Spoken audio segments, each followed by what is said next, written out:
Behind the crimson scarf and haunting laugh of Alec Baldwin's mysterious vigilante lies a treasure trove of bizarre production secrets, from earthquake disasters that rewrote the finale to prosthetic noses that made audiences laugh instead of fear.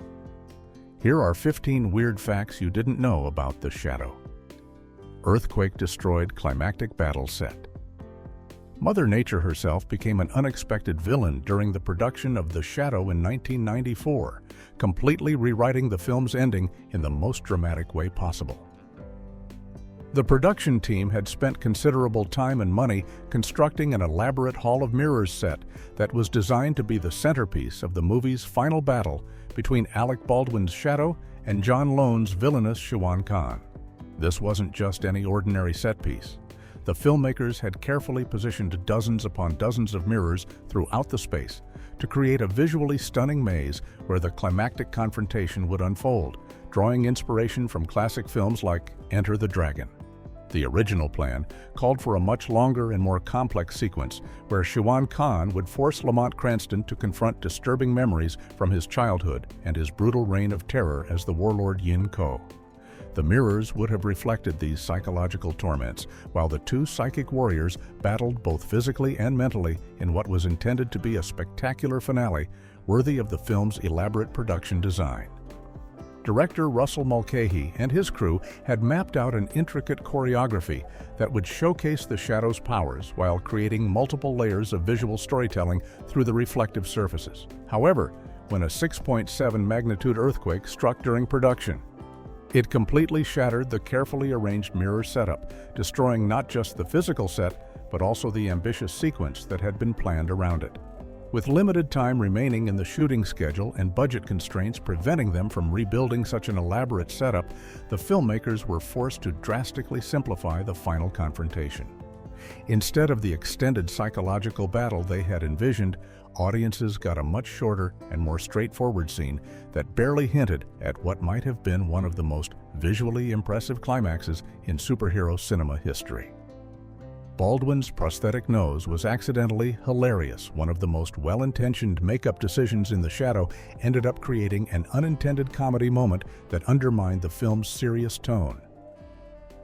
The Shadow character, as depicted in the original 1930s pulp magazine covers and comic books, was always drawn with a distinctively large, hooked vulture-like nose that had become one of his most recognizable physical features alongside his red scarf and black cape.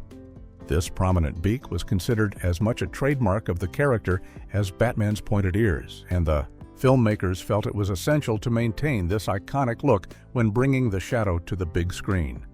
The problem was that Alec Baldwin, despite being perfectly cast for his voice and commanding presence, simply didn't have the dramatic nose required for the role. To solve this issue, the makeup department created an elaborate prosthetic nose that would transform Baldwin's regular features into the hawk-like profile that fans expected from The Shadow.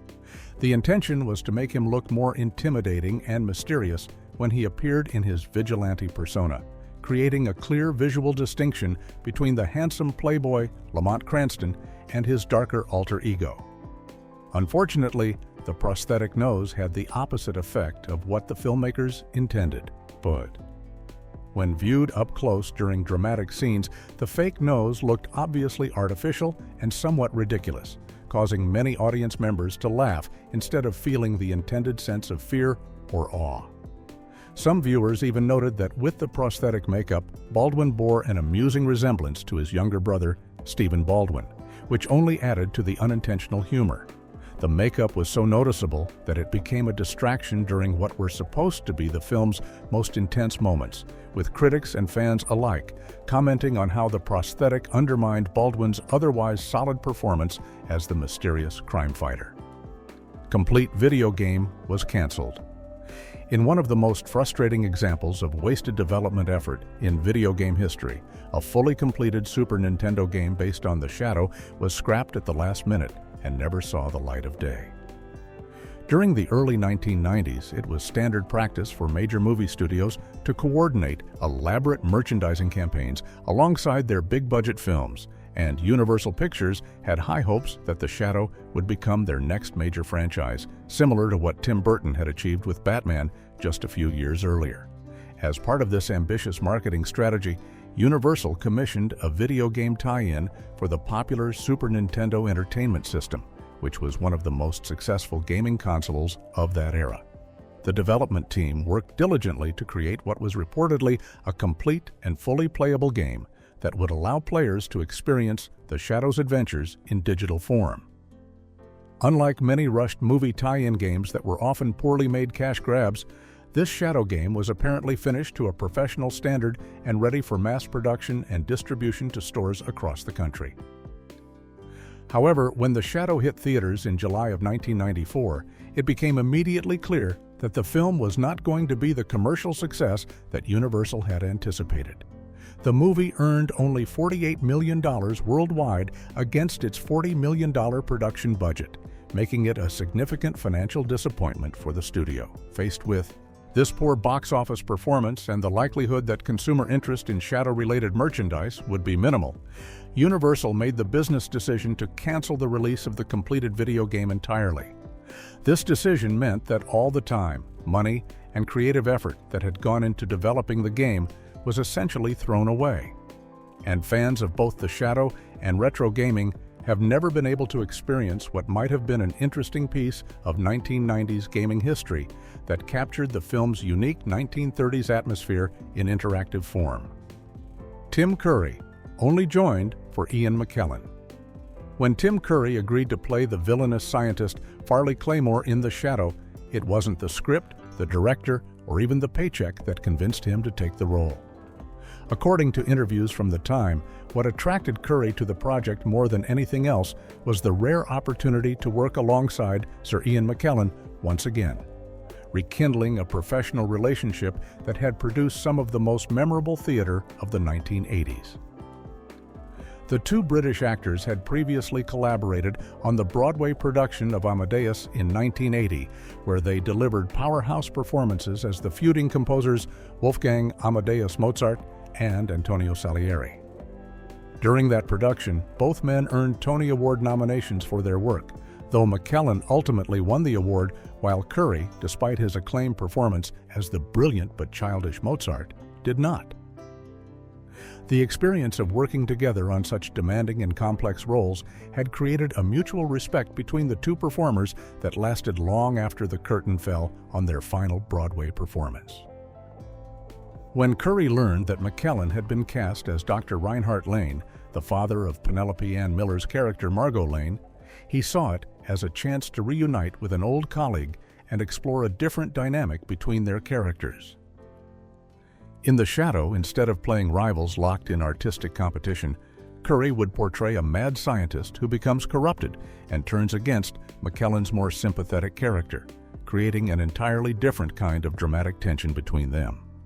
During his 2 weeks on the Shadow set, Curry was able to renew his friendship with McKellen while also working alongside Alec Baldwin, with whom he had previously appeared in The Hunt for Red October. The experience gave Curry the opportunity to blend his love for working with respected theatrical actors like McKellen with the more commercial world of Hollywood filmmaking, creating what he described as one of his most enjoyable film shoots. Product Placement Joke References Radio Show. One seemingly throwaway exchange between the film's hero and villain actually contains a clever inside joke that only longtime fans of the Shadow's radio history would fully appreciate. During their first meeting in the movie, John loans Siobhan Khan compliments Alec Baldwin's Lamont Cranston on his tie and asks where he purchased it, to which Cranston casually replies, Brooks Brothers, and even provides the specific location as 45th and Madison. This brief conversation might seem like ordinary small talk between two wealthy men, but screenwriter David Koepp deliberately crafted it as a playful reference to the sometimes heavy-handed product placement that characterized the original Shadow radio broadcasts. During the 1930s and 40s, when The Shadow was one of America's most popular radio programs, the show was sponsored by various companies that wanted to reach the program's massive audience. These sponsors didn't just buy simple commercial time before or after the show, but often had their products work directly into the dialogue and storylines in ways that could feel quite obvious and intrusive to modern listeners. The radio version of Lamont Cranston would frequently mention specific brand names, stores, and products during his adventures, sometimes in ways that felt forced and unnatural within the context of the dramatic action. Koepp, who was clearly familiar with this aspect of the Shadow's radio heritage, decided to acknowledge this history by having Kahn ask about Cranston's clothing in a way that mirrors how product placement worked in the original broadcasts. The exchange serves multiple purposes within the scene, establishing both characters as sophisticated men of means who pay attention to quality goods, while also providing a subtle nod to longtime Shadow fans who would recognize the reference to the radio show's commercial integration.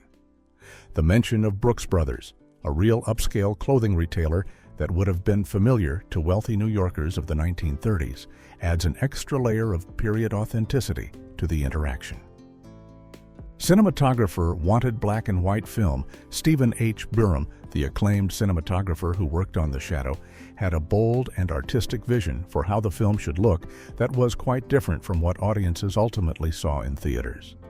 Burham, whose impressive resume included work on major films like Apocalypse Now and several Brian De Palma projects, originally proposed shooting the entire movie in anamorphic black and white photography to create a more authentic and atmospheric visual experience that would better capture the noir sensibilities of the 1930s setting.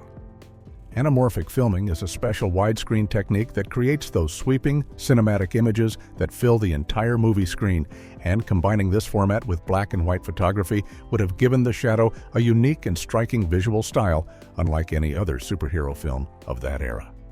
Burham believed that removing color from the equation would allow audiences to focus more on the dramatic lighting, shadow play, and composition that were so essential to the film noir genre that heavily influenced The Shadow's original pulp, stories, and radio broadcasts. The cinematographer felt that black and white photography would enhance the mysterious and brooding atmosphere that the story required, making the contrast between light and darkness more dramatic and helping to emphasize the Shadow's ability to manipulate perception and hide in plain sight. This approach would have also paid homage to the classic detective and crime films of the 1930s and 40s that originally inspired the Shadow character, creating a visual link between the movie and the era it was meant to represent. However, the studio ultimately decided against Burham's artistic vision, likely concerned that a black and white superhero film would be too risky for mainstream audiences in 1994, when colorful blockbusters like Batman and other comic book adaptations were dominating the box office. Instead, Burham had to work within the constraints of traditional color photography, though he still managed to create impressive visual effects and atmospheric lighting throughout the finished film. Pepsi bottle was secret Easter egg. Sharp-eyed viewers who pay close attention to the details in Dr. Lane's laboratory scenes might notice an opened Pepsi Cola bottle sitting casually among the scientific equipment, and this seemingly random product placement may actually be a carefully planned tribute to the Shadow's publishing history. During the original run of the Shadow pulp magazines from the 1930s through the 1940s, Pepsi Cola was one of the most consistent and longest-running advertisers to purchase space in the publications, making it a familiar sight for readers who followed the characters' adventures month after month. What makes this potential Easter egg even more interesting is the specific relationship that Pepsi had with the Shadow compared to other soft drink companies of that era. While Coca-Cola and other popular beverages of the time apparently never chose to advertise in the Shadow pulp magazines, Pepsi maintained a steady advertising presence throughout much of the series' run, creating a unique historical connection between the soft drink brand and the mysterious crime fighter that fans of the original publications would have recognized. The appearance of the Pepsi bottle in the film could simply be a coincidence, as props departments often use whatever products are available or make deals with companies for product placement opportunities. However, given the attention to period detail that the filmmakers demonstrated throughout the movie and their clear familiarity with the Shadow's history across different media formats, it seems quite possible that someone involved in the production deliberately chose to include this particular soft drink as a subtle nod to longtime fans who would appreciate the historical reference. The placement of the bottle in Dr. Lane's laboratory also makes sense from a storytelling perspective, as it suggests that even Brilliant scientists working on top-secret government projects need to take breaks and enjoy a refreshing drink, adding a small touch of everyday human reality to the otherwise dramatic and supernatural events unfolding around the characters. Director hid his name in plain sight. Russell Mulcahy, the director of The Shadow, cleverly managed to sneak his own name into the movie not once but twice, creating a pair of subtle cameos that most viewers would never notice unless they were specifically looking for them. This type of director signature has a long tradition in Hollywood, where filmmakers often find creative ways to insert personal references or inside jokes into their work as a form of artistic signature that only the most observant audience members will catch. The first appearance of Mulcahy's name comes through dialogue when Margot Lane, played by Penelope Ann Miller, visits Lamont Cranston's luxurious residence and addresses his butler by name, calling him Russell. This moment feels completely natural within the context of the scene, as wealthy men like Cranston would certainly have household staff, and Margot's polite acknowledgement of the butler demonstrates her good manners and familiarity with the household. However, the choice to give this minor character the director's first name was almost certainly intentional, rather than coincidental. The second reference appears as a visual element that's even easier to miss, requiring viewers to pay attention to background details during street scenes. Somewhere in the film, a delivery truck can be spotted with Mulcahy painted on its side, representing what appears to be a fictional delivery company operating in the movie's version of 1930s New York City. This type of background detail adds to the authentic period atmosphere while simultaneously allowing the director to leave his mark on the finished product. Both of these references blend seamlessly into the story without drawing attention to themselves or breaking the audience's immersion in the film's carefully constructed world. They represent the kind of harmless ego insertion that many directors enjoy, creating a small personal connection to their work that doesn't interfere with the storytelling, but provides a bit of fun for anyone who happens to notice these hidden details during repeat viewings. Baldwin's eyes change color on screen. One of the most subtle yet effective visual effects in The Shadow involves a dramatic transformation that happens right before the audience's eyes, though many viewers never consciously notice it during their first viewing. Throughout the film, Alec Baldwin's eye color actually changes from his natural blue to a deep, menacing brown during specific moments when his character, Lamont Cranston, is either channeling his dark past as the brutal warlord Yin Ko or actively using his psychic powers to manipulate other people's minds. This eye color transformation was achieved through the careful use of colored contact lenses, which Baldwin would wear during certain scenes to create a visual representation of the internal struggle between Cranston's civilized present and his violent history. The effect serves as a subtle indicator to alert audiences that something supernatural or psychologically significant is happening, even when the character isn't speaking or performing any obvious dramatic actions. The brown eyes suggest a connection to his former identity as an opium kingpin in Tibet, representing the darkness that still lurks within him despite his efforts at redemption. The filmmakers used this technique strategically throughout the movie, timing the eye color changes to coincide with moments when Cranston's mental powers are at their strongest or when memories of his past crimes surface to haunt him. Some observant fans noticed that the transformation often occurred during scenes where Cranston was reading someone's thoughts, using hypnosis to cloud their perception, or struggling with the moral implications of his vigilante activities as the Shadow. This attention to detail demonstrates the level of thought that went into creating visual cues that would enhance the storytelling without relying on obvious special effects or dramatic dialogue. The eye color changes provide a physical manifestation of Cranston's internal conflict, making his psychological journey visible to audiences in a way that feels both supernatural and deeply personal to the character's ongoing struggle for redemption. Sam Raimi made Darkman instead. The Shadow might have been a very different movie if director Sam Raimi had gotten his way during the late 1980s, when he first approached the rights holders about adapting the classic pulp hero for the big screen. Raimi, who would later become famous for directing the Spider-Man trilogy, was already a fan of the Shadow character and felt that the mysterious crime fighter would make excellent source material for a film that could blend supernatural elements with classic detective story atmosphere in a way that hadn't been done before in modern cinema. Unfortunately for Raimi, the studios controlling the Shadow's film rights rejected his pitch and denied him permission to move forward with his adaptation, leaving the aspiring director without the project he had hoped to develop.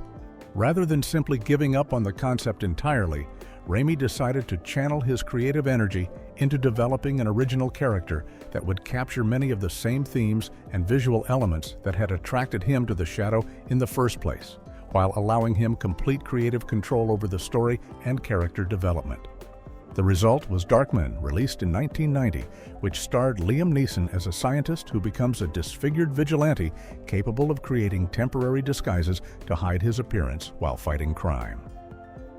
The film shared many similarities with the Shadow's core concepts, including a hero who operates from the shadows, uses psychological tactics to frighten criminals, and struggles with the darkness within his own nature while seeking justice in an urban environment filled with corruption and violence. Raimi's passion for the Shadow character didn't end there, however, as he made another attempt to secure the rights in 2006, working with producer Michael E. Uslan to develop a new Shadow film project. Unfortunately, this second effort also failed to gain traction, meaning that audiences never got to see what Raimi's unique directorial vision might have brought to the classic pulp hero's cinematic adventures. Franchise plans died with box office. Universal Pictures had enormous confidence in the Shadow's potential to become their next major superhero franchise, investing heavily not just in the film itself, but in an elaborate merchandising campaign that included everything from action figures to video games, all designed to capitalize on what they hoped would be a massive commercial success, similar to what Warner Brothers had achieved with Batman just a few years earlier. The studio's ambitious plans extended far beyond a single movie, with executives already discussing sequel possibilities and the potential for creating an entire cinematic universe around the character and his world of supernatural crime fighting in 1930s New York. However, these grand franchise aspirations came crashing down when The Shadow opened in theaters during the summer of 1994 and failed to connect with mainstream audiences in the way that Universal had anticipated. The film managed to earn only $48 million in worldwide box office receipts, which sounds like a substantial amount, but was actually quite disappointing when measured against the movie's production budget of $40 million. Not to mention the additional millions spent on marketing and promotional campaigns. This financial performance meant that Universal barely broke even on their investment, and certainly didn't generate the kind of profits that would justify moving forward with expensive sequel productions or continuing to develop The Shadow as a major movie property. The poor box office results also had immediate consequences for other planned Shadow-related products, as companies that had been preparing to manufacture toys, games, and other merchandise suddenly found themselves with little consumer demand for items tied to a movie that audiences had largely ignored. The failure of The Shadow to launch a successful franchise represents one of Hollywood's most ambitious missed opportunities during the 1990s superhero boom, leaving fans to wonder what might have been if audiences had embraced Alec Baldwin's interpretation of the classic pulp hero and allowed Universal to explore the rich mythology and supporting characters that the filmmakers had carefully established. Smoking billboard was real recreation. One of the most eye-catching background details in The Shadow is a large billboard featuring a smoking man that actually blows visible smoke rings into the air. And this seemingly fantastical advertising display was actually based on a real promotional technique that existed during the 1930s and 40s. The filmmakers didn't invent this unusual marketing gimmick for the movie, but instead recreated an authentic piece of advertising history that would have been familiar to people living in major American cities during the era when the story takes place. The original smoking billboards were genuine mechanical advertising displays that tobacco companies used to promote their products in dramatic and attention-grabbing ways that would be impossible under modern advertising regulations. These elaborate signs featured large painted figures of men smoking cigarettes or pipes, with actual steam or smoke being pumped through hidden mechanisms to create the illusion that the painted figure was really exhaling smoke rings into the city air above busy streets and intersections. The technology behind these smoking billboards was relatively simple, but quite effective at drawing the attention of pedestrians and drivers who would stop to watch the mechanical spectacle of a giant painted man apparently smoking in real time. The smoke effects were typically created using steam generators or other safe methods that could produce visible vapor without creating actual fire hazards, though the visual impact was designed to look as realistic as possible to anyone viewing the advertisement from street level. By including this recreated smoking billboard in the shadow, the production designers demonstrated their commitment to historical accuracy and period authenticity, ensuring that even background details would feel genuine to the 1930s setting rather than looking like modern inventions.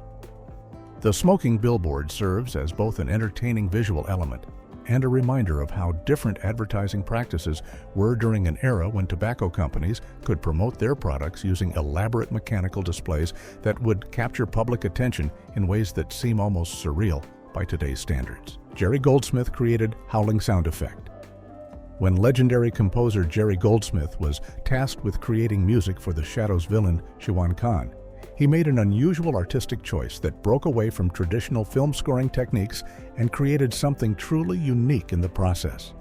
Instead of composing a conventional musical theme with memorable melodies that audiences could hum along with, Goldsmith decided to represent Khan's menacing presence through an eerie, howling sound effect that combined synthesizers with brass instruments to create something that was more atmospheric noise than traditional music.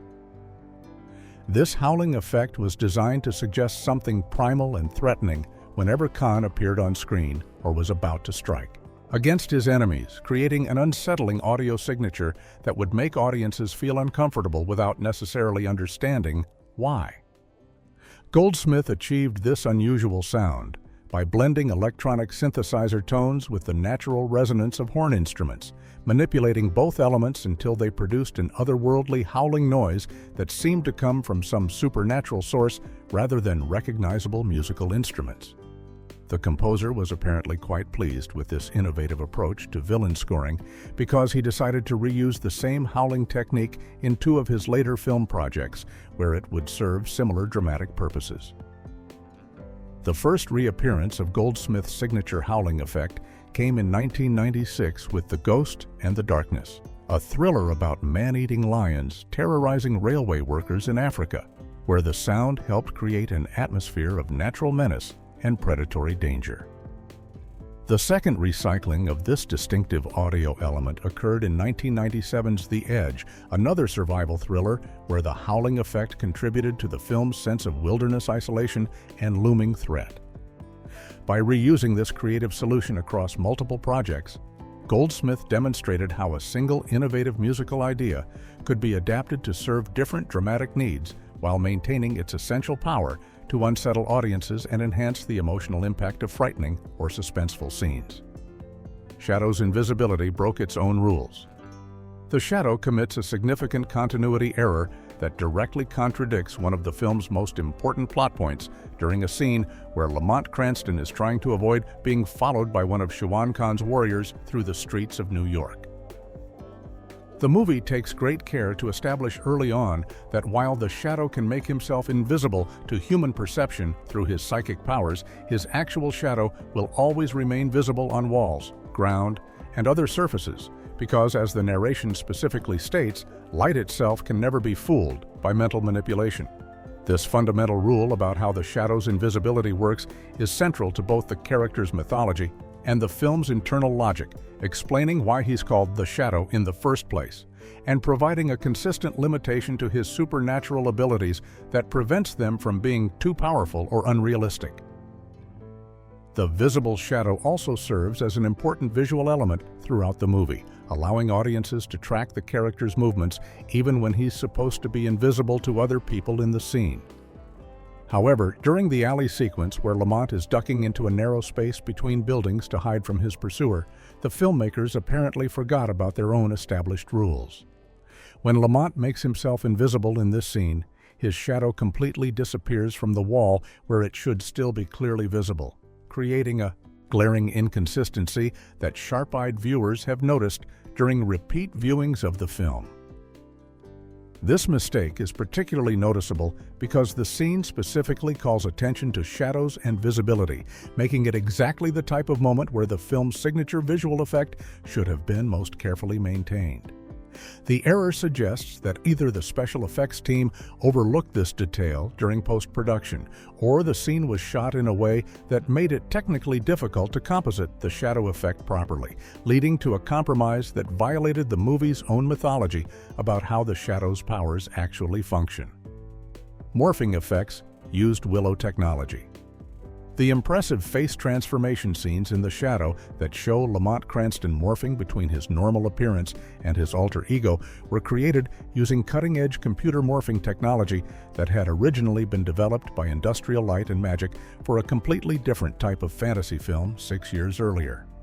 This groundbreaking digital technique first appeared in the 1988 movie Willow, where it was used to create magical transformation sequences that showed characters changing from one form to another in smooth, fluid motions that had never been achieved before in cinema history.